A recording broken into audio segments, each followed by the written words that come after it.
Nongalamday pung ahum tari kahanta dumi kapthuri mamito fakli pangduna makutuna phone da thiri sum thirakpada magi nakanda kana gumba ama hiplibado thengnei kahanta ni yengthorakpada PI nudu magi yetki pangbomduda mon khangduna tumduna lerami kahanta mamit khang singsingi amuksu mang orabai khanduna mamito usinduna khangpang amupangi Mang na trakhanglabada ngarang kari thoki ngiya khandin ningsingi phaijuptu amutang phathai gatuna yengna machinda soli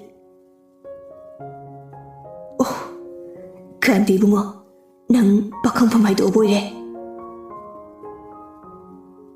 PI nubu phajana hi phalamduna kandadu barum de changduna masa sengdukli loreduna thorakpada PI nudu auju fawa adumak tumlammi Kanta pamungna kana phamtaraktuna PI nubu munne yengi mani yenglingai PI nu namikap thorakpaga mapa heksa nauri Ima nandiki tulaiba Kanta sunoklaga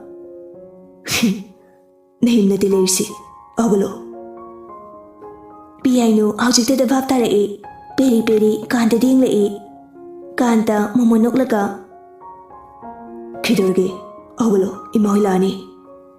PI nuna. Ano ba? Ahim da tilo aisni. Asya ito na PI nudu makonto kay kapturai. Kanta ngak na. Oy, kok na si, warin tindoy ni, kok no ba? Yari, ay di hujik tilo aisni. Kanta, saksi na doon na saurap. Fare, loisilo dudi, tilagi. PI nudu kanda da muni yenglai loisilo tilage PI nudu fukugalai phamungdagi kumtharaktuna maphirum senjili matawdu ubada kanda pakhatna kuino singbugi thilegdrebo fare nangna pamdrabanina khaidu paile law asi haiduna kanda du thoki tawi PI nuna ai ojana phani do tawro Aidi horen ima hoi tawraga thilalani. Asi haramduna phamung nakandagi taweldu paiduna barumda changkhri. Kandasu momonok lagi yengjawi.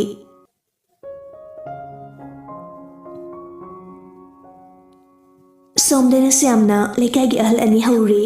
Jinasu ayuk ngana laktuna thabak ingkhang yauri. Kumargi machanupa ahan asobadu manaw nupa nupi chele etabada haraubu phauramde. Karisu tawasadana chatluki haibasu khandana khabar paduna lei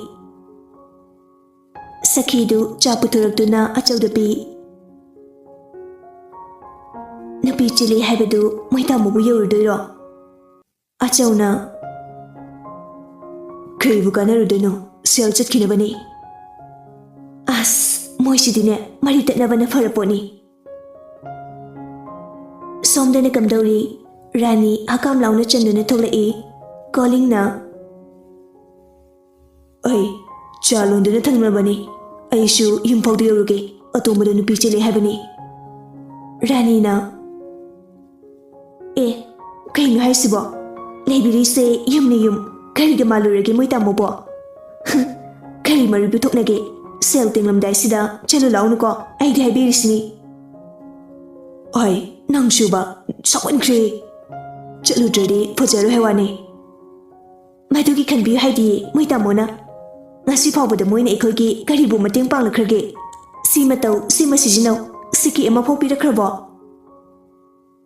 O yajari nangna habado chatha chajaruge adineba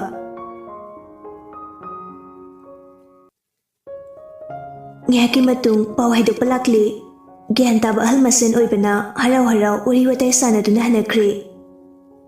Mem chathoraktuna. Ojatuda oramlabrami mai babu. Siamna. Mama, nang shirang farkrida. Mani, ojatudani. Parida, iya phaba phangbasidi. Sargasi ikutna lamba phangbagumbani. Aigi ichanidana maru changba ka khallaga thirisini. Hainariba wafamsingdu Jina thongjin marumdagi lumduna tai mapukningda hena kalakpa phawkhri hanadi amarbu magi mafamdagi munkhini haibagidamaktani ꯑꯗꯨꯕꯨ ꯍꯟꯗꯛꯇꯤ ꯀꯜꯂꯛꯄ ꯃꯤꯍꯧꯕ ꯑꯅꯤꯃꯛ ꯄꯨꯟꯈ꯭ꯔꯦ꯫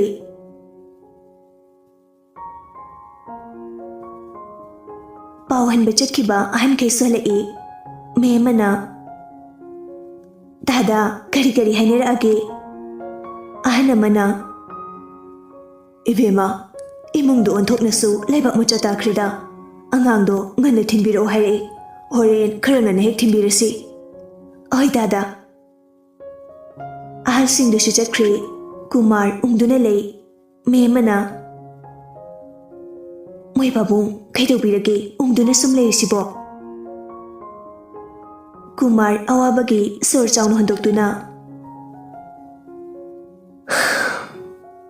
"ꯃꯃꯥ, ꯑꯩꯈꯣꯏꯒ ꯏꯃꯧꯒꯤ ꯏꯃꯨꯡꯗꯨꯒ ꯊꯥꯛ ꯌꯥꯝ ꯈꯦꯠꯅꯩꯅꯦꯍꯦ꯫ ꯍꯥꯏꯔꯤꯁꯤꯕꯨ ꯃꯣꯏ ꯕꯕꯥ, ꯀꯣꯅꯨꯡꯒꯨꯝꯂꯕ ꯌꯨꯝ ꯑꯗꯨꯗ ꯀꯌꯥꯗꯤ ꯏꯀꯥꯏꯖꯈ꯭ꯔꯦ ꯑꯩꯗꯤ ꯉꯁꯥꯏ꯫ ꯈꯣꯡꯁꯦ ꯊꯥꯡꯖꯤꯟꯗꯨꯅ ꯆꯪꯕ ꯉꯝꯗ꯭ꯔꯕꯅꯤ." "ꯃꯌꯦꯛ ꯁꯦꯡꯅ ꯑꯝꯇ ꯍꯥꯏꯕꯤꯌꯨ ꯃꯣꯏ ꯕꯕꯥ. ꯉꯁꯥꯏ ꯇꯥꯗꯅꯗꯤ ꯅꯨꯄꯤ ꯃꯌꯨꯝꯗꯨ ꯂꯩꯕꯥꯛ ꯃꯆꯥ ꯇꯥꯏ ꯍꯥꯏꯔꯝꯂꯤꯗꯨꯒ ꯑꯩꯕꯨ ꯃꯣꯏ ꯕꯕꯥꯒꯤ ꯋꯥꯁꯦ ꯚꯥꯞ ꯑꯃ ꯇꯥꯕ ꯉꯝꯗ꯭ꯔꯦ." "ꯍꯣꯏ, ꯃꯧꯒꯤ ꯃꯃꯥ ꯃꯄꯥꯗꯨ ꯂꯩꯕꯥꯛ ꯃꯆꯥ ꯇꯥꯏ. ꯑꯇꯩꯒꯤ ꯅꯠꯇꯦꯗ ꯑꯩꯅ ꯋꯥꯔꯤꯕꯁꯤ꯫ ꯑꯩꯈꯣꯏꯒꯤ ꯂꯩꯇ ꯂꯥꯏꯔꯕꯁꯦ ꯑꯁꯤ ꯎꯔꯒ ꯀꯩ ꯍꯥꯏꯔꯛꯀꯅꯤ?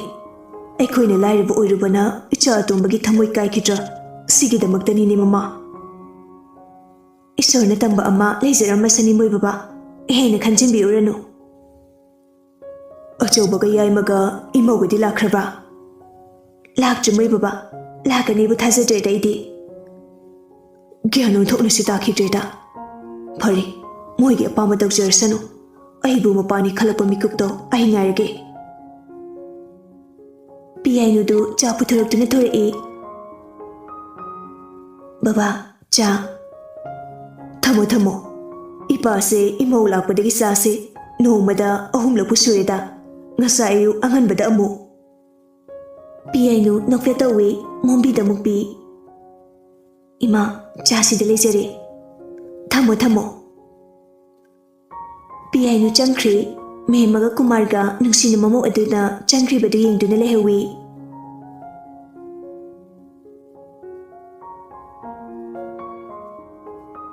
ꯅꯨꯃꯤꯗꯥꯡꯒꯤ ꯃꯇꯝ ꯑꯣꯏꯁꯤꯜꯂꯛꯏ꯫ ꯄꯤꯌꯥꯏꯅꯨꯁꯨ ꯊꯤꯟꯅꯕ ꯍꯥꯏꯗꯨꯅ ꯀꯥꯟꯇꯕꯨ ꯎꯅꯕ ꯆꯪꯂꯛꯏ꯫ ꯀꯥꯟꯇꯅ "ꯆꯠꯇꯣꯔꯕꯣ?" ꯄꯤꯌꯥꯏꯅꯨꯅ ꯀꯥꯟꯇ ꯄꯣꯀꯦꯠꯇꯒꯤ ꯂꯨꯄꯥ 10 ꯂꯧꯊꯣꯔꯛꯇꯨꯅ ꯄꯤꯌꯥꯏꯅꯨꯗ ꯄꯤꯔꯛꯏ꯫ "ꯁꯦ, ꯅꯪ ꯑꯣꯖꯥ ꯗꯤꯅꯥꯗꯨꯅ ꯂꯩꯔꯤꯀꯥꯟꯗ ꯁꯦꯜꯁꯨ ꯊꯣꯛꯇꯦ. ꯂꯨꯄꯥ 10ꯁꯦ ꯑꯣꯏꯅ ꯄꯤꯔꯒꯦ. ꯌꯥꯝꯗꯤ ꯃꯤ ꯃꯥꯡꯗ ꯏꯀꯥꯏꯖꯩ ꯍꯥꯏꯅ ꯂꯧꯗꯕ ꯇꯧꯅꯨꯀꯣ ꯂꯩꯁꯥꯕꯤ. ꯌꯥꯝꯗꯦꯁꯨ ꯍꯥꯏꯒꯅꯨ, ꯐꯠꯇꯦ." ꯄꯤꯌꯥꯏꯅꯨ ꯀꯥꯟꯇꯒꯤ ꯃꯈꯨꯠꯇꯨ ꯃꯥꯒꯤ ꯃꯈꯨꯠ ꯑꯅꯤꯁꯤꯅ ꯆꯦꯠꯅ ꯄꯥꯏꯁꯤꯜꯂꯤ꯫ "ꯑꯣꯖꯥ, ꯀꯩꯒꯤ ꯑꯗꯨꯝꯅ ꯍꯥꯏꯔꯤꯕꯅꯣ? ꯑꯣꯖꯥꯅ ꯊꯃꯣꯏ ꯁꯦꯡꯅ ꯄꯤꯕꯤꯔꯤꯕ ꯑꯁꯤꯗꯒꯤ ꯍꯦꯟꯅ ꯃꯃꯜ ꯌꯥꯝꯕ ꯄꯣꯠꯁꯛ ꯑꯃꯠꯇꯁꯨ ꯂꯩꯇꯦ ꯑꯩꯒꯤ ꯏꯐꯝꯗꯗꯤ." ꯊꯥꯖꯗꯅ ꯍꯥꯏꯔꯛꯂꯤꯕ ꯃꯥꯒꯤ ꯑꯉꯥꯡ ꯑꯣꯏꯔꯤꯕꯤ ꯅꯨꯄꯤ ꯑꯗꯨꯕꯨ ꯀꯥꯟꯇꯅ ꯅꯨꯡꯁꯤꯅ ꯆꯦꯠꯅ ꯀꯣꯟꯁꯤꯜꯂꯤ꯫ "ꯌꯨꯝꯗ ꯀꯨꯏꯅ ꯂꯩꯔꯅꯨꯀꯣ. ꯅꯪꯒꯤ ꯑꯣꯖꯥꯒꯤ ꯅꯥꯛꯇ ꯊꯨꯅ ꯂꯥꯛꯎꯀꯣ. ꯑꯩꯁꯨ ꯅꯪꯕꯨ ꯑꯊꯨꯕꯗ ꯂꯧꯕ ꯂꯥꯛꯑꯗꯣꯏꯅꯤ." "ꯆꯦꯞ ꯊꯥꯕ ꯂꯣꯏꯔꯒ ꯂꯥꯛꯀꯦ." ꯃꯊꯥꯗꯒꯤ ꯄꯤꯌꯥꯏꯅꯨꯗꯨ ꯇꯞꯅ ꯂꯧꯊꯣꯛꯇꯨꯅ ꯄꯤꯌꯥꯏꯅꯨꯗ ꯃꯨꯟꯅ ꯌꯦꯡꯗꯨꯅ ꯄꯤꯁꯨꯝ ꯁꯨꯂꯞ "ꯁꯤꯗ ꯂꯩꯔꯒ ꯇꯝꯃꯁꯨ ꯌꯥꯏꯌꯦ." "ꯇꯜꯂꯦ." ꯑꯁꯤ ꯍꯥꯏꯗꯨꯅ ꯄꯩꯊꯣꯛꯇꯨꯅ ꯂꯩ꯫ "ꯂꯩꯁꯥꯕꯤ ꯁꯥꯔꯅꯨꯀꯣ, ꯂꯝ ꯍꯦꯟꯖꯅꯨ." ꯃꯈꯥꯗꯒꯤ ꯃꯣꯝꯕꯤꯅ "ꯑꯔꯤꯕ, ꯑꯉꯥꯡꯗꯣ ꯈꯔ ꯉꯟꯅ ꯊꯤꯜꯂꯛꯑꯣ ꯍꯥꯏꯕꯅꯤꯅꯦ. ꯄꯨꯡꯁꯦ ꯊꯦꯡꯈ꯭ꯔꯦ. ꯊꯥꯗꯣꯔꯛꯄ ꯌꯥꯗ꯭ꯔꯤꯕꯣ? ꯅꯠꯇ꯭ꯔꯒ ꯅꯪꯁꯨ ꯌꯥꯎꯅ ꯊꯤꯜꯂꯝꯃꯣ ꯍꯥꯏꯕ꯭ꯔꯣ?" ꯃꯌꯥꯝꯗꯨ ꯋꯥ ꯂꯥꯎꯅ ꯅꯣꯛꯏ꯫ ꯀꯥꯟꯇ ꯏꯀꯥꯏꯅ "ꯈꯣꯏ ꯃꯥꯁꯤꯃ." ꯄꯤꯌꯥꯏꯅꯨꯗ ꯑꯃꯨꯛ ꯑꯣꯟꯁꯤꯟꯗꯨꯅ "ꯅꯪꯁꯨ ꯌꯨꯝꯒꯤ ꯑꯍꯟꯈꯩꯗ ꯉꯟꯅ ꯍꯣꯡꯅꯕ ꯍꯥꯏꯔꯛꯀꯣ. ꯑꯩꯁꯨ ꯍꯥꯏꯒꯦꯀꯣ ꯂꯩꯁꯥꯕꯤ." "ꯍꯣꯏ ꯃꯤ, ꯑꯗꯣ ꯑꯩ ꯊꯣꯛꯑꯒꯦꯀꯣ." ꯀꯥꯟꯇ ꯄꯤꯌꯥꯏꯅꯨꯒꯤ ꯂꯥꯏꯕꯛꯇ ꯅꯨꯡꯁꯤꯅ ꯆꯨꯞꯄꯤ꯫ "ꯐꯖꯅ ꯆꯠꯂꯨꯀꯣ. ꯌꯨꯝ ꯌꯧꯕꯒ ꯐꯣꯟ ꯇꯧꯔꯛꯎ." ꯄꯤꯌꯥꯏꯅꯨ ꯀꯥꯟꯇꯒꯤ ꯃꯈꯣꯡ ꯁꯣꯛꯅ ꯈꯨꯔꯨꯝꯂꯝꯗꯨꯅ ꯊꯣꯛꯈ꯭ꯔꯦ꯫ ꯉꯥꯏꯍꯥꯛꯀꯤ ꯃꯇꯨꯡ ꯃꯦꯝꯆꯥ ꯍꯣꯏꯒꯤ ꯌꯨꯝꯗ ꯅꯨꯄꯥ ꯃꯌꯨꯝꯒꯤ ꯅꯨꯄꯤ ꯊꯤꯜꯂꯛꯄ ꯃꯤ ꯃꯈꯩꯁꯨ ꯌꯧꯔꯛꯏ꯫ ꯉꯥꯏꯍꯥꯛ ꯂꯩꯔꯗꯨꯅ ꯆꯠꯂꯝꯗꯥꯏꯗ ꯃꯦꯝ ꯑꯗꯨ ꯃꯃꯧꯒꯤ ꯃꯅꯥꯛꯇ ꯆꯪꯂꯛꯏ꯫ Memana Imo Tumbi Ima Mema Piano de Lupa Jonga Piduna Sese Imo Nade Tina Fajana Lemuko Ima Hoi Imo Bulo Batuna Lakani Oima Mema Sudokre Kumar Mamogi Manakta Janglatuna Listen Anipi Baba Yamale Loksilo Nade Tina Fajana Leuko Asi Haiduna Makokta Nungsina Nantabi Nupa Mayungi mi Makaiso Nekre Kaduda Piano Jina Amadi Lekagi Maunha Lesabi Macha Krakatamak Mangairi Jinana Yam Tazideko Piano Hojiktada Jina Bu Uraga Sounding Bapari Adubu Pataduna Asabu Utahari Oi Tajaramui Ngakpasu Parami Kali Kochi Tangni Kumnakliba Piano Gipa Kumduda Jina Koktak Jai Kumbang Kangda Nofeta Magdokshina Dunalay Nyak Leraga Maymim Danakri Piano Chairiba Singdolo Shinduna Tumlagi Haiduna Pum Semli Memcha Sujanglai Memchana Bema Tumagi Hebro Nangbo Piano Mama Ubade Kaiba Pawi Mama Idi Untokta Oi Memcha Machanupi du Ikari Kangladuna Noklaga Hai Ai Angau Bisidi Sibu Mina Dona Daba Tabaklo Nama Ingondabu Ikari Dubo Pari Potajaro Asi Haramduna Memcha Sudokre Piano Phone the Loktuna Kanda the Call Tawi Kandana Lishabi Thai Mirin Chinakravo Odo Hayo Ihumda Queen Nuko Like to see the Lyrica Tamasueva Kolishabi Piano Kandagi Watu the Noklaga Oiba Ado Domagi Oi Pujan Dumuko I need to phone Tamnakri Matam Grahokri Hayingsi Piano Amadikantagi Walit Nabatarmi Memcha Chaktung Dunalay Lakan the Piano Su Enjang Semna Mama the Wari Sabahur Piano na Ima Memcha na Ahone Kehiningi Sabo Hayingsi Moirungi Milak Dunatro Walit Nabagi Memcha Machanupi the Ying Debi Tauriba Tabaktu Tauna Kumi Kedoragi Ima Lohong Batu Kara Wada Hibelojinida Memjana Hoini Ima Giantaini Isagi Pambadu Todini Memjagi Wakaldana Pianuna Lohong Basi Kratapna Hong Saharikani Kandun Haribani Pianusu Mamana Magi Apambadu Kangli Hibagum Nokfetona Like the Adelaide go in a Tamagi Mama Mem Jangakna Kaibo Oh like do Ada to Makato Regaba Memja Machanupigi Manak the Pamtaduna Sida Tumtorudana Bima Long Jagasida Aduna Fatrane Kainima Long Base Hadaka the Hong the Baharaga Kamine like them do know Harau Nungsina Wakum Jeramba Memzadi Sounding Luramali Isahori Ai Yam Katkanuko Jahi Kun Power Sujibani Nangse Ai Kangdi Ai di Kratuna Lumbi Haisniko Hombi Draba Amukalaga Chenja Kisini Asi Haduna Piano to Tokri Memja Matamta Murmurum Soli Ai Great Oh and Tonaso Madu Arivado Angang Sibu Lailik Sumida Nangore Maduki Aribado Yam Luhungli Mali Sam Sujangakuna Oi Kidori Mama Isolamiduna Oh Moi Pabung Lodana Nasasi Tuna Mayum Paning Lamali Andak Tasida Luhumbi Usini Yimuni Mase Ai Bakta Diwado Hibia the Brunambo chumbu chumdro moi pabung sunganna lohonge iduni hoine itomta lohongakpani aise ha natrane mama natai chadaba lohongbana puna lohongaga thongoro chaka moi babung oina chaka charo ei asi haimduna memchadu sauna thokri kuyaduni yengune masini pise memcha kade changtuna sisit kapli naitum pokchabi machana angang oina yimnak sage oinkrani manatagi lapkrani khanbada memchadu mathai warami mama magi maphamdati ngarangda matam bakta chen chongduna sanaramba pisak pikliba angang machagumna uribani piainu balcony da leptuna ahangba atiadi yengduna lei makuta pariba dudagi ring lae nakfe tawna call adu paikatli hello yam thajidana nupi amagi khonjelda thajidaba gatani haujikanse nangsu thajidaba paw matai ko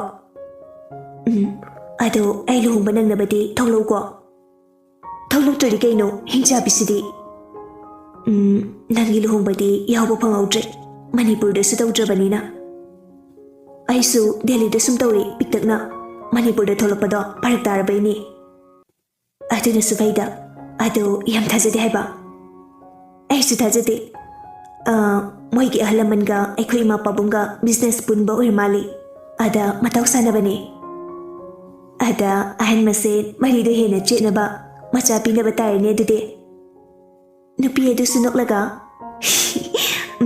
Adida taidana piainu sunui ngihak anidu wari watai sanarduna phone da thamnakri Kumar Mangol da famduna mehma bukawi mehma sutarduna tholai Anbira bumi baba kamai dorage kurai bonbina kai hairage Kumar mathasana awaba magi safamda tapna kumlai Sheldudi lising humbutade anari lak amadi shonbiu haibani adubu yaraktre ingkhol sisu thani lerga handok pangamdradi loksilani hairi asaubaga ihaimaga hanglusira moi baba yadi mama hanglunu wa manglaga tokani makoigi maphamdadi ekhoise mitoptagi suyene tolini he asi haiduna taragliba mapidu kumar deitoi mehma sukaptuna Kanada kari lanki bagino asukto na hinglisibo aikhoigi punchina sanariba waridu kanta thongjin marumdagi tare haiduna su mana garidi tawba ngamlugani magi kadu changlutuna phammi tanjaduda piainu su call tawrei call adu paikatuna hello piainu na oja ayo Ai nai mamangi pukri asobagi manakta lei amta thoro Lisabi ai ni chathukanu haraga nangsidi oi atu tholo ko asi haiduna call du kakki kahanta lasimalordina tholai me mana ibungo kaideno ima angang dulai hai amta thoge isi adudi changlau haidana ihadrima ado aimta thokige Phare chalo Kanda su tholai piainu manakta changduna Philirgi lisabi lakpa yatrabo yadi haidi se asi haiduna phajana pek tawraba pot ama pirai Kinu sibo khande yamdi yengo aiselagi thengi babungairi asi haiduna chakri Laptakna Siam machani pibungaiduna gari manungda phamlibadu kantadi aujiktada urai ikaiba suphawi piainu gari ka khalei Siamna chatumbi piramabu oi babung pirami chalase hoi mapa machadu gari thauduna chakre kantasu mayimda laktuna magi kadu changduna piainu na piramliba potu karinu khan hangdoi Uri posak adu ubaga kahanta ikaiba phaurai ꯄꯤꯌꯥꯏꯅꯨꯅ ꯃꯥꯕꯨ ꯀꯌꯥꯝ ꯅꯨꯡꯁꯤꯕꯤꯕ, ꯃꯥꯗ ꯅꯠꯇꯅ ꯃꯥꯒꯤ ꯏꯃꯨꯡꯒꯤ ꯀꯌꯥꯝ ꯈꯟꯕꯤꯕ ꯑꯗꯨ ꯈꯜꯂꯨꯕꯗ ꯀꯥꯟꯇ ꯃꯄꯤꯔꯥ ꯆꯦꯜꯂꯤ꯫ ꯑꯉꯥꯡ ꯑꯁꯨꯛ ꯑꯣꯏꯔꯤꯕꯤ ꯃꯥꯒꯤ ꯂꯩꯁꯥꯕꯤ ꯁꯥꯕꯤ ꯍꯥꯏꯅ ꯃꯤꯡꯊꯣꯟꯕꯤ ꯃꯥꯒꯤ ꯅꯨꯄꯤꯁꯤꯅ ꯃꯥꯒꯤ ꯏꯃꯨꯡꯒꯤ ꯑꯋꯥꯕ ꯎꯕꯤꯕ, ꯈꯪꯕꯤꯕ ꯑꯗꯨ ꯎꯔꯨꯕꯗ ꯄꯤꯌꯥꯏꯅꯨꯕꯨ ꯍꯦꯟꯅ ꯍꯦꯟꯅ ꯅꯨꯡꯁꯤꯕ ꯊꯃꯣꯏꯗ ꯐꯥꯎꯔꯛꯏ꯫ ꯀꯥꯟꯇ ꯄꯤꯌꯥꯏꯅꯨꯗ ꯀꯣꯜ ꯇꯧꯏ꯫ ꯀꯨꯏꯗꯦ ꯄꯤꯌꯥꯏꯅꯨꯁꯨ ꯁꯠ ꯄꯥꯏꯔꯛꯏ꯫ ꯍꯜꯂꯣ꯫ ꯀꯥꯟꯇ ꯄꯤꯔꯥꯡꯂꯛꯇ ꯃꯣꯃꯣ ꯅꯣꯛꯆꯩ ꯄꯤꯌꯥꯏꯅꯨꯒꯤ ꯅꯨꯡꯁꯤꯔꯕ ꯈꯣꯟꯖꯦꯜꯗꯨ ꯇꯥꯕꯗ꯫ ꯀꯥꯟꯇꯅ ꯈꯨꯝꯂꯛꯇ꯭ꯔꯕ ꯑꯗꯨꯗ ꯄꯤꯌꯥꯏꯅꯨꯅ, ꯁꯔ ꯌꯦꯡꯉꯕꯣ ꯉꯁꯥꯏꯒꯤꯗꯣ? ꯀꯣꯟꯅꯗ꯭ꯔꯁꯨ ꯍꯥꯏꯔꯛꯎꯀꯣ꯫ ꯀꯥꯟꯇꯅ, ꯀꯩꯅꯣ ꯅꯪꯅ ꯇꯧꯔꯤꯁꯤꯕꯣ? ꯑꯁꯨꯛ ꯌꯥꯝꯕ ꯁꯦꯜꯁꯤ ꯑꯩ ꯀꯩꯗꯧ ꯍꯥꯏꯕꯅꯣ? ꯁꯔꯅ ꯀꯩꯗꯧꯅꯕꯅ ꯄꯤꯕ ꯅꯠꯇꯦ, ꯏꯃꯥ ꯕꯕꯥꯗ ꯄꯤꯌꯨ, ꯃꯣꯏꯅ ꯊꯣꯛꯄ ꯁꯤꯟꯈ꯭ꯔꯁꯅꯤ꯫ ꯑꯗꯨꯒ ꯁꯦꯜꯗꯣ ꯀꯩꯁꯨꯝ ꯌꯥꯝꯕ ꯅꯠꯇꯦ, ꯂꯥꯛ 5 ꯈꯛꯇꯅꯤ꯫ ꯑꯗꯣ ꯑꯩ ꯏꯃꯥꯅ ꯀꯧꯔꯤ, ꯊꯝꯃꯒꯦꯀꯣ꯫ ꯑꯁꯤ ꯍꯥꯏꯗꯨꯅ ꯄꯤꯌꯥꯏꯅꯨꯗꯨ ꯐꯣꯟꯗꯨ ꯄꯠꯀꯛꯈꯤ꯫ ꯅꯤꯡꯁꯤꯡꯂꯛꯏ ꯃꯥꯅ ꯆꯦꯜꯂꯛꯄ ꯅꯨꯃꯤꯠ ꯑꯗꯨꯒꯤ ꯅꯣꯡꯉꯥꯟꯕꯗ ꯃꯦꯝꯃꯒ ꯀꯨꯃꯥꯔꯒꯅ ꯁꯥꯟꯅꯈꯤꯕ ꯋꯥꯔꯤꯗꯨ ꯃꯥꯅ ꯆꯥꯕꯤꯕ ꯊꯣꯛꯂꯛꯄꯗ ꯋꯥꯔꯤ ꯄꯨꯝꯅꯃꯛ ꯇꯥꯍꯧꯕꯅꯤ꯫ ꯃꯔꯝ ꯑꯁꯤꯅ ꯀꯥꯟꯇꯒꯤ ꯏꯃꯨꯡꯗ ꯂꯩꯔꯝꯒꯗꯕ ꯑꯋꯥꯠꯄ ꯈꯪꯕꯒꯤ ꯃꯄꯥ ꯏꯕꯨꯡꯉꯣ ꯁꯦꯝꯗ ꯍꯥꯏꯔꯗꯨꯅ ꯁꯦꯜꯒꯤ ꯃꯇꯦꯡ ꯄꯤꯈꯤꯕꯅꯤ꯫ ꯑꯃꯨꯛꯁꯨ ꯅꯤꯡꯁꯤꯡꯂꯛꯏ ꯀꯨꯃꯥꯔꯒꯤ ꯋꯥꯍꯩꯗꯨ, ꯂꯥꯏꯔꯕ ꯑꯣꯏꯔꯨꯕꯅ ꯏꯆꯥꯇꯣꯝꯕꯒꯤ ꯊꯃꯣꯏ ꯀꯥꯏꯔꯗ꯭ꯔꯥ ꯍꯥꯏꯕꯗꯨ꯫ ꯄꯤꯌꯥꯏꯅꯨ ꯅꯣꯛꯐꯦꯠ ꯇꯧꯅ ꯃꯆꯤꯟꯗ ꯁꯣꯜꯂꯤ꯫ ꯀꯥꯏꯔꯨꯏ ꯑꯩꯒꯤ ꯑꯣꯖꯥꯒꯤ ꯊꯃꯣꯏ ꯑꯩꯅ ꯂꯩꯔꯤ ꯃꯈꯩ꯫ ꯑꯗꯨꯒ ꯑꯩꯒꯤ ꯏꯃꯥ ꯄꯥꯕꯨꯡ ꯂꯥꯏꯔ ꯏꯅꯥꯛ ꯈꯨꯟꯕ ꯊꯥꯛ ꯑꯅꯦꯝ ꯑꯋꯥꯡ ꯈꯥꯏꯕ ꯃꯤꯑꯣꯏꯅꯗꯤ ꯃꯁꯦ ꯑꯩꯅ ꯍꯥꯏꯗ꯭ꯔꯕꯁꯨ ꯊꯕꯛꯅ ꯁꯣꯏꯗꯨꯅ ꯎꯠꯀꯅꯤ꯫